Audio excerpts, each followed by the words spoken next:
Welcome to Week 1 of History of Modern Philosophy. The point of these videos is to give you a basic introduction to the weekly readings. I won't try to settle any of the interesting questions that come up in the readings. Instead, I'll try to put you in a position to enter into a debate about these questions, both in your papers and in our weekly tutorial meeting. So this week, we read the first and the second Meditations.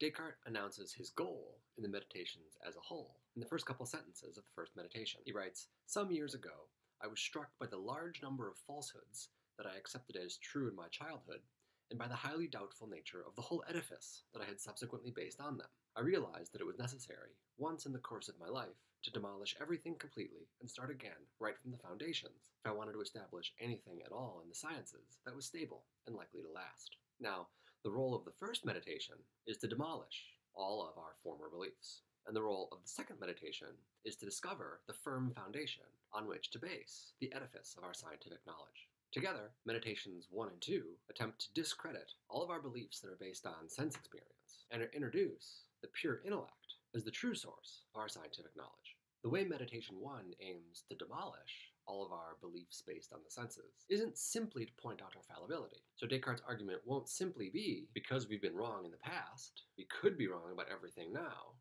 so we should doubt everything we believe now. Descartes says he won't introduce a flippant doubt, but instead provide reasons for doubt. What Descartes aims to do in Meditation 1 is to provide us with an argument that rationally compels us to doubt all of our sense-based beliefs. And in fact, Descartes gives 3 arguments, each of which is meant to be stronger than the previous, for doubting all of our sense-based beliefs. The first argument is on page 12. The first premise is that all of our current beliefs are based in sense perception. The second premise points out that sense perception is sometimes deceptive. The third premise is that a source that is sometimes deceptive should not be fully trusted. And Descartes' conclusion is that all of our current sense-based beliefs should be doubted. Now, in evaluating an argument, there's 2 questions we want to ask ourselves. The first question is, are the premises true? And the second question is, does the conclusion follow from the premises? Now, in philosophy, we call an argument valid if the conclusion does follow from the premises. We call an argument sound if the argument is valid and has all true premises. So let's consider Descartes' first skeptical argument. Are the premises true? Well, it's certainly true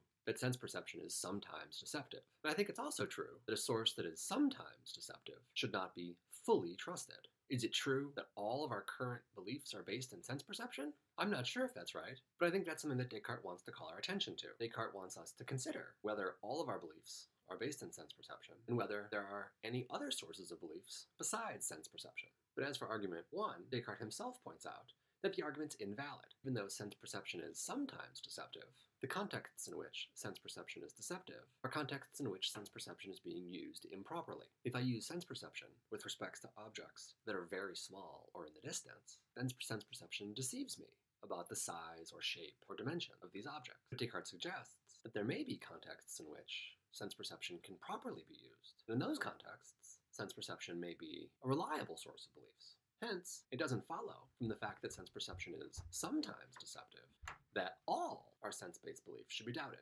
Now, because of this problem, this invalidity of argument 1, Descartes proposes a second, stronger argument on page 13. The first premise is that dreams are a deceptive source of beliefs. It's oftentimes the case that my dream tells me one thing, but in fact, something else is true. The second premise is that sense perceptions and dreams are subjectively indistinguishable. In any given moment, I can't tell whether my experience is an experience of sense perception or a dreaming experience. Now, from this, Descartes concludes that all our sense-based beliefs should be doubted. But it's clear that he's relying on an implicit third premise, the premise being that if 2 sources of beliefs are subjectively indistinguishable, then they're equally trustworthy. As for argument 2, just as in the case of argument 1, Descartes raises a concern with the validity of the argument. Descartes raises this concern by distinguishing the particulars of sense experience and the kinds in sense experience, and by distinguishing complexes and simples in sense experience. Descartes' thought here is that even if I doubt that I'm currently sitting by the fire, because for all I can tell,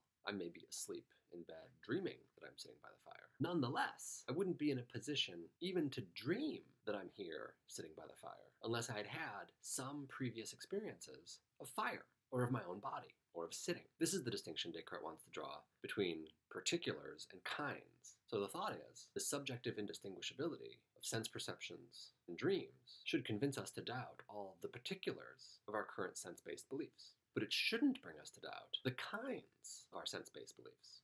As for the distinction between complexes and simples, the thought is, sometimes I have dreams of kinds of things that don't really exist. So for example, I might have a dream of a unicorn, and that's no good reason to think that my dream of a unicorn derived from some actual experience of a unicorn at some time. But nonetheless, Descartes' thought is that I wouldn't be in a position to have a dream of a unicorn unless I had veridical sense experiences of the basic or simple components out of which the complex unicorn is composed. So again, Descartes' thought is that even though dreaming experiences and sense experiences are subjectively indistinguishable, this shows only that I should doubt all of my sense-based beliefs about complexes, but not that I should doubt my sense-based beliefs about simples. So again, this is Descartes' reason for giving a third, stronger argument for doubting all of our sense-based beliefs. This argument's on page 14. The first premise is that either I was created by an omnipotent God, or else I came about through natural causes. The second premise is that if I was created by an omnipotent God, then God could have made it the case that I am systematically deceived. The third premise, in Descartes' third argument, is that if I came about through nature, then since nature is less powerful than an omnipotent God, it's likely that I am not well made, and hence that I am in error. The conclusion of this argument is that all of our beliefs should be doubted. Now, in evaluating this argument, premise 1 is obviously true, but it invites us to ask, what is the source of our existence, and in particular, the source of our minds? Right, the first two arguments that Descartes gave in Meditation 1 asked us to consider the sources of our beliefs. Is sense perception the only source of our beliefs? Is it a reliable source?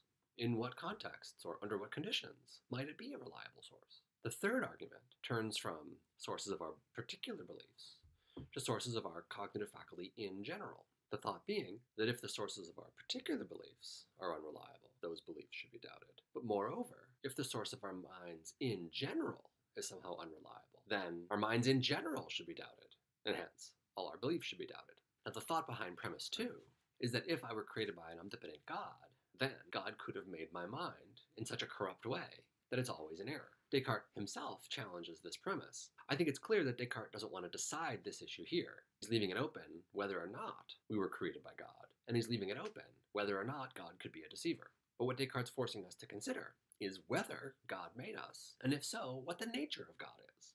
Descartes wants to show us that these questions need to be on our philosophical agenda.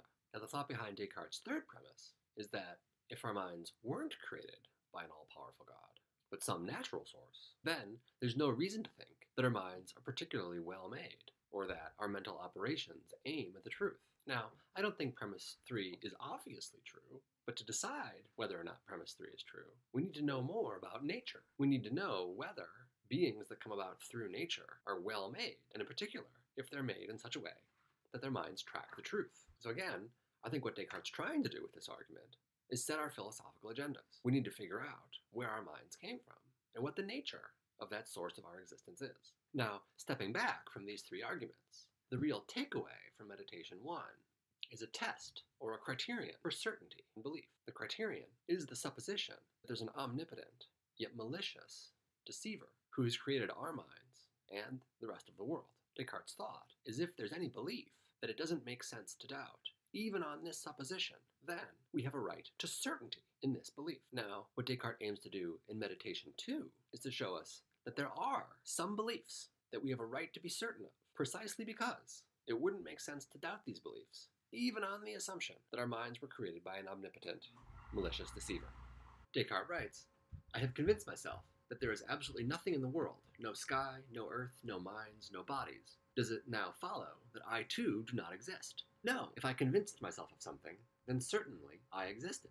But there is a deceiver of supreme power and cunning who is deliberately and constantly deceiving me. In that case, I too undoubtedly exist, if he is deceiving me. And let him deceive me as much as he can, he will never bring it about that I am nothing, so long as I think that I am something. So after considering everything very thoroughly, I must finally conclude that this proposition, I am, I exist, is necessarily true whenever it is put forward by me or conceived in my mind.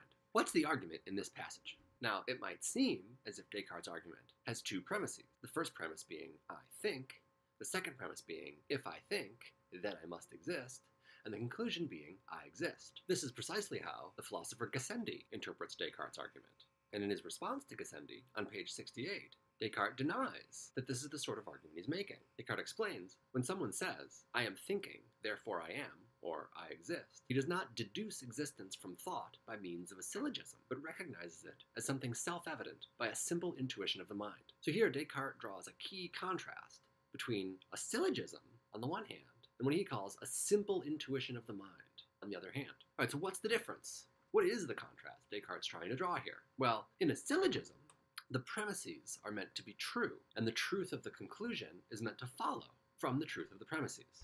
In a simple intuition of the mind, by contrast, truth is not at issue. What's at issue is certainty. For a claim to be true is for it to correspond with reality, while for a claim to be certain is for that claim to be undoubtable. So, in a simple intuition of the mind, the premises are meant to be certain or undoubtable, and the conclusion must be certain on the condition that the premises are believed. So Descartes' cogito argument looks like this. The premise is, I think. Now, this is an admissible premise in Descartes' intuitive argument, not because it's true, but rather because it's certain or undoubtable. And we can see that this premise is undoubtable by entertaining the malicious deceiver hypothesis, even on the assumption that there's a malicious, all-powerful deceiver attempting to trick me in every one of my beliefs. That doesn't give me a reason to doubt that I think. So now, in the cogito argument, what Descartes wants to show us is that once I believe that I'm thinking, there's no way for me to doubt that I exist. In other words, if I believe that I'm thinking, even if I suppose there's a malicious, all-powerful deceiver, I still have no reason to doubt that I exist. So in this way, the certainty that I exist follows intuitively from the certainty that I think. So I think I am is Descartes' first piece of knowledge. Previously, he spoke of finding a foundation and building the edifice of scientific knowledge on this foundation. But I think the metaphor is a bit misleading, because what Descartes seeks to do is not to deduce a bunch of further conclusions by way of a syllogism from the premise that I am. Instead, what Descartes takes himself to have discovered is a new source of beliefs, besides sense perception, a new method for arriving at beliefs. That method is the simple intuition of the mind. And what Descartes aims to do is to apply that method in coming to more indubitable beliefs. Descartes applies this method on pages 17 and 18 in reflecting on the question of the nature of the self. Descartes reasons that if I believe that I think, and if I believe that I exist, then while I can doubt that I have a body and a past, and while I can doubt that I have senses, I cannot doubt that I have a mind.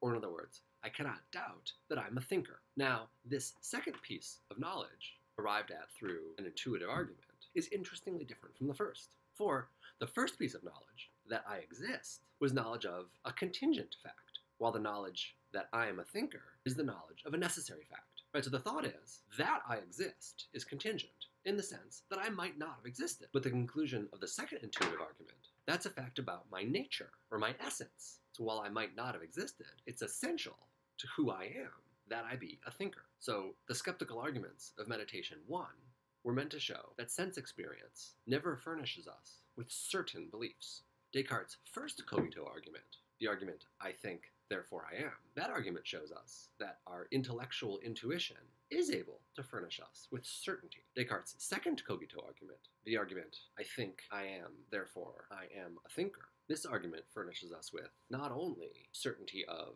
a contingent fact, but moreover, certainty of a necessary truth, truth about my essence.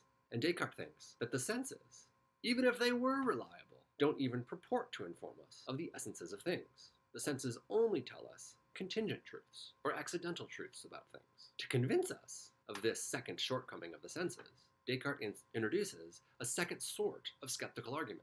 He introduces this argument by reflecting on a piece of wax. This is on page 20. Descartes writes, "Let us take, for example, this piece of wax. It has just been taken from the honeycomb. It has not quite lost the taste of honey. It retains some of the scent of the flowers from which it was gathered. Its color, shape, and size are plain to see. It is hard, cold, and can be handled without difficulty. If you rap it with your knuckle, it makes a sound." Then Descartes continues, "But even as I speak, I put the wax by the fire, and look, the residual taste is eliminated. The smell goes away, the color changes, the shape is lost, the size increases. It becomes liquid and hot. You can hardly touch it, and if you strike it, it no longer makes a sound. But does the wax remain? It must be admitted that it does. No one denies it. No one thinks otherwise." So the point here is not that I should doubt the information that the senses are conveying to me about the wax. Convincing me to doubt the deliverances of my senses was the aim of meditation 1. What Descartes' doing in the case of the wax is different. The point here is that everything my senses tell me about the wax is contingent, or it's an accidental feature of the wax. Taste tells me that the wax tastes of honey. My sense of scent tells me that the wax smells like flowers. Vision tells me that the wax is yellow. Touch tells me that the wax is cold and hard. Now, the key consideration that Descartes adduces is that when the wax is heated, all of these sensory qualities of the wax change, and yet the wax remains. So this means that none of the sensory qualities of the wax are essential to the wax. None of the sensory qualities of the wax make up the wax's essence. So whatever it is that makes up the essence of the wax can't be a quality revealed to us by the senses. So now, what I want you to consider in your papers for this week are these two respects in which Descartes thinks the intellect is superior to the senses. You should write your paper about one or the other. Either consider Descartes' argument that the senses are untrustworthy sources of belief, while the intellect does give us certainty, or write about Descartes' argument that the intellect reveals the essence of the self to us, while the senses never reveal essences to us, but only reveal accidents. In your papers, you should present these arguments in the most clear and convincing way, and then your papers should raise a criticism of these arguments, either to try to show that Descartes was wrong, or to try to show how Descartes can defend himself against what you think is the strongest possible criticism.